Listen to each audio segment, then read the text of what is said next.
देखिए इतने का आंसर कितना हो जाएगा, तो इतने का आंसर हो जाएगा 0.2। ठीक है, कितना हो जाएगा 0.2। ठीक है, उसके बाद इतने का आंसर कितना हो जाएगा, तो इसका हो जाएगा 0.3। ठीक है, कितना हो जाएगा 0.3। ठीक है, उसके बाद इसका आंसर कितना हो जाएगा, तो इसका आंसर हो जाएगा 0.8। ठीक है, कितना हो जाएगा 0.8। ठीक है, उसके बाद इसका आंसर कितना हो जाएगा, तो इसका हो जाएगा 0.5। ठीक है, कितना हो जाएगा 0.5। ठीक है, हेलो दोस्तों, नमस्कार। स्वागत है आपके अपने YouTube channel flight of victory में। तो आज हम लोग इस वीडियो में घनमूल यानी कि क्यूब रूट निकालना सीखेंगे। ठीक है, बेसिकली आप लोग यहाँ पर क्वेश्चन में देख सकते हैं क्यूब रूट और स्क्वायर रूट जो है मिक्सअप है। ठीक है, तो इन्हीं को हम लोग सॉल्व करना सीखेंगे।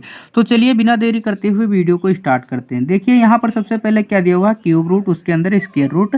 ठीक है, स्क्वायर रूट के अंदर इतनी संख्या दी गई है। ठीक है, तो सबसे पहले हमें क्या करना है, इसका स्क्वायर रूट निकालना है। ठीक है, तो इसका स्क्वायर रूट हम किस तरीके से फाइंड आउट कर सकते हैं, चलिए देखते हैं। ठीक है, स्क्वायर रूट निकालने के लिए हम लोग क्या करते हैं, बेसिकली पीछे से दो दो का पेयर बनाते हैं। ठीक है, कितने का, दो दो का पेयर बनाते हैं। ठीक है, यानी कि जब कभी भी हम लोग गुणनखंड करते हैं तो दो दो का जोड़ा बनता है, किसमें, वर्ग में। ठीक है, तो यहाँ पर क्या करना है, इतने का स्क्वायर रूट निकालना है। ठीक है, तो यहाँ पर जब स्क्वायर रूट निकाल देंगे यहाँ पर, तो सिर्फ बचेगा कौन, क्यूब रूट वाला ही बचेगा। तो यहाँ पर सबसे पहले क्यूब रूट वाला करड़ी लिख लेते हैं। ठीक है, तो यहाँ पर क्यूब रूट वाला करड़ी हमने लिख लिया। ठीक है, अब देखिए स्क्वायर रूट में क्या होता है, बेसिकली एक जोड़ा कट जाता है। ठीक है, कितना, एक जोड़ा कट जाएगा। ठीक है, मूल संख्या कितना है, जीरो है, तो यहाँ पर जीरो लिख लेंगे। ठीक है, कितना, जीरो लिख लेंगे। ठीक है, यहाँ पर एक जोड़ा कट गया तो यहाँ पर बचेगा कौन, ये एक जोड़ा सिंपली उसी तरीके से उतर जाएगा। ठीक है, और यहाँ पर 64 का स्क्वायर रूट कितना हो जाता है, 8 हो जाता है। कितना हो जाता है, 8 हो जाता है। ठीक है, तो यहाँ पर 8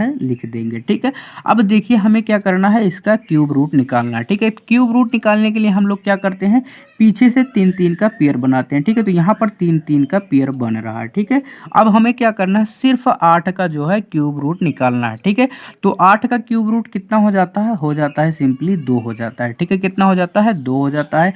मूल संख्या कितना है, 0 है, तो 0 लिखेंगे। पॉइंट में कितना लिख देंगे, 2 लिख देंगे। क्यों 2 लिखेंगे, क्योंकि 8 का क्यूब रूट कितना हो जाता है, 2 हो जाता है। ठीक है, अब चलिए देखते हैं अगला क्वेश्चन। अगला क्वेश्चन देखिए हमारा क्या है, क्यूब रूट है, उसके अंदर स्क्वायर रूट है, उसके अंदर इतनी संख्या दी गई है। ठीक है, तो हमें सबसे पहले क्या करना है, इसका स्क्वायर रूट निकालना है, उसके बाद क्यूब रूट निकालना है। ठीक है, तो सबसे पहले चलिए इसका स्क्वायर रूट निकालते हैं। ठीक है, स्क्वायर रूट निकालने के लिए हम लोग क्या करते हैं, पीछे से जो है दो दो का पेयर बना लेते हैं। ठीक है, यहाँ पर दो दो का पेयर बना लेते हैं। ठीक है, अब यहाँ पर दो दो का पेयर बन गया। ठीक है, जब स्क्वायर रूट निकालेंगे तो ये करड़ी कट जाएगी, यहाँ पर सिर्फ क्यूब रूट वाला करड़ी ही बचेगा। ठीक है, तो यहाँ पर क्यूब रूट वाला करड़ी को हम क्या करते हैं, नोट कर लेते हैं। ठीक है, क्या करते हैं, नोट कर लेते हैं। ठीक है, अब यहाँ पर देखिए हमने क्या बताया है, दो जोड़ा यहाँ से कटेगा, तो यहाँ पे ये दो जोड़ा तो कट गया। ठीक है, तो यहाँ पर मूल संख्या कितना है, 0 है, तो 0 को लिख लेते हैं। ठीक है, यहाँ पे दो जोड़ा तो यहाँ से कट गया।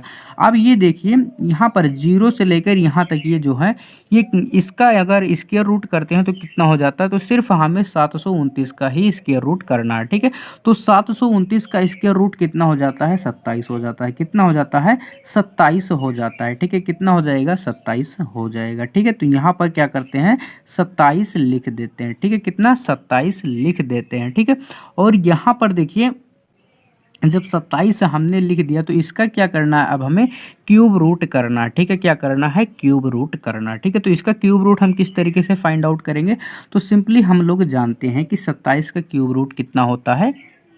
देखिए यहाँ पर हमने एक मिस्टेक कर दी है। ठीक है, क्यूब रूट निकालने के लिए हम लोग क्या करते हैं, पीछे से 3 3 का पेयर बनाते हैं। ठीक है, तो यहाँ पर क्या है, दो ही संख्या है। ठीक है, पेयर 3 का नहीं बन रहा है, तो यहाँ पर क्या करेंगे, आगे में एक 0 लगा देंगे। ठीक है, पेयर बनाने के लिए। ठीक है, अब यहाँ पर देखिए 3 3 का पेयर बन रहा है। ठीक है, अब हम इसका एक क्यूब रूट फाइंड आउट कर सकते हैं। ठीक है, तो अब हमें सिर्फ किसका, 27 का क्यूब रूट ही निकालना है। ठीक है, 27 का क्यूब रूट कितना हो जाता है, तो ये हो जाता है 3 हो जाता है। ठीक है, कितना हो जाता है, 3। तो यहाँ पर हम लोग क्या करेंगे, 0.3 लिखेंगे। ठीक है, कितना लिख देंगे, 0.3 लिख देंगे। ठीक है, चलिए देखते हैं अगला क्वेश्चन। अब देखिए अगला क्वेश्चन हमारा क्या है, अब यहाँ पर स्क्वायर रूट है, उसके अंदर क्या है, क्यूब रूट है। ठीक है, यानी कि इसका दी गई संख्या का क्या करना है, हमें क्यूब रूट निकालना है। ठीक है, तो यहाँ पर हमें कितना दिया हुआ है, इतना दिया हुआ। ठीक है, तो क्यूब रूट निकालने के लिए हम लोग क्या करते हैं, पीछे से 3 3 का पेयर बनाते हैं। ठीक है, तो यहाँ पर क्या करते हैं, 3 3 का पेयर बना लेते हैं। ठीक है, अब यहाँ पर देखिए दो ही संख्या संख्या है, ठीक है।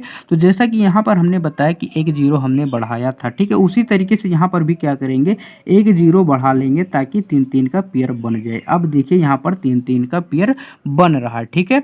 तो हम लोग अब यहाँ पर क्या करेंगे, जब क्यूब रूट इसका हम निकाल देंगे तो ये वाली करड़ी खत्म हो जाएगी, ठीक है। बचेगा कौन, स्क्वायर रूट वाली करड़ी ही बचेगी, ठीक है। तो यहाँ पर हम लोग क्या करते हैं, स्क्वायर रूट वाली ही करड़ी लिखते हैं, ठीक है। मूल संख्या कितना है, जीरो है, ठीक है। तो यहाँ पर हम लिख लेते हैं जीरो, ठीक है। क्या करते हैं, जीरो लिख लेते हैं, ठीक है। अब हम क्या करेंगे, इतने का हम चेक करेंगे क्यूब रूट कितना होता है, ठीक है। तो इतने का जो क्यूब रूट होता है ये 64 होता है। कितना होता है, 64 हो जाता है, क्योंकि ये 64 का क्यूब है, ठीक है। अब हमें क्या करना है, 0.64 का स्क्वायर रूट निकालना है, ठीक है। क्या करना है, स्क्वायर रूट निकालना है, ठीक है। तो हम लोग क्या करेंगे, यहाँ से पीछे से 2-2 का पेयर इसमें बनता है, किसमें, स्क्वायर रूट में, ठीक है। तो 2-2 का पेयर तो बन रहा है, ठीक है। अब देखिए 64 का स्क्वायर रूट कितना हो जाता है, 8 हो जाता है, ये हम लोग जानते हैं, ठीक है। तो यहाँ पर इसका आंसर कितना हो जाएगा, तो ये हो जाएगा 0.8 हो जाएगा, ठीक है। कितना हो जाएगा, 0.8 हो जाएगा, ठीक है। उसी तरीके से आप देखिए अगला क्वेश्चन क्या है। अगला क्वेश्चन हमारा क्या है, स्क्वायर रूट के अंदर क्या है, क्यूब रूट है, क्यूब रूट के अंदर इतनी दी गई संख्या, ठीक है। तो हमें क्या करना है, यहाँ पर देखिए ये क्यूब रूट को डिफाइन कर रहा है, इसका मतलब क्या होगा, इतने का हमें क्यूब रूट निकालना है, ठीक है। तो यहाँ पर हम सबसे पहले क्या करेंगे, पीछे से 3-3 का पेयर बनाएंगे, ठीक है। क्या करेंगे, पीछे से 3-3 का पेयर बना लेते हैं, ठीक है। अब यहाँ पर भी देखिए 2 ही संख्या बच रही है, ठीक है। तो हम लोग यहाँ पर क्या करेंगे, एक जीरो बढ़ा लेते हैं, ठीक है। कितना, जीरो बढ़ा लेते हैं, तो यहाँ पर 3-3 का पेयर ये बन जा रहा है, ठीक है। तो अब हम लोग चेक करेंगे कि इतने का जो है क्यूब रूट कितना हो जाता है, ठीक है। तो इतने का क्यूब रूट कितना हो जाएगा, वो हो जाएगा 25 हो जाएगा, ठीक है। कितना हो जाएगा, 25 हो जाएगा, ठीक है। यदि आप लोग क्यूब रूट निकालना नहीं जानते तो हमने उस पर एक वीडियो बना रखी है, जाके सबसे पहले उसे देख लीजिए, ठीक है। तो यहाँ पर क्यूब रूट वाला करड़ी तो कट जाएगा। यहाँ पर मूल संख्या कितना है, जीरो है, तो जीरो लिखेंगे पॉइंट में, ठीक है। अब यहाँ पर देखिए इतने का क्यूब रूट कितना हो जाता है, 25 हो जाता है, ठीक है। तो यहाँ पर कितना लिख देंगे, 25 लिख देंगे, ठीक है। अब हमें क्या करना है, इतने का स्क्वायर रूट करना है। स्क्वायर रूट के लिए हम क्या करते हैं, 2-2 का जोड़ा बनाते हैं, तो 2-2 का जोड़ा बन रहा है, ठीक है। तो यहाँ पर सिर्फ 25 का स्क्वायर रूट निकालना है, ठीक है। तो 25 का स्क्वायर रूट कितना हो जाता है, तो ये हो जाएगा 0.5 हो जाएगा, ठीक है। कितना हो जाएगा, 0.5 हो जाएगा, ठीक है। इतने का आंसर कितना हो जाएगा, 0.5 हो जाएगा, ठीक है। तो आज का वीडियो बस यहीं तक, मिलते हैं अगले वीडियो में, तब तक आप इसे रिवीजन करते रहिए। चलिए मिलते हैं अगले वीडियो में। और यदि थोड़ा सा भी आप लोगों को लगता है कि इस तरह की वीडियो आप लोगों के लिए हेल्पफुल है तो प्लीज़ चैनल को सब्सक्राइब कर लीजिए। चलिए मिलते हैं अगले वीडियो में।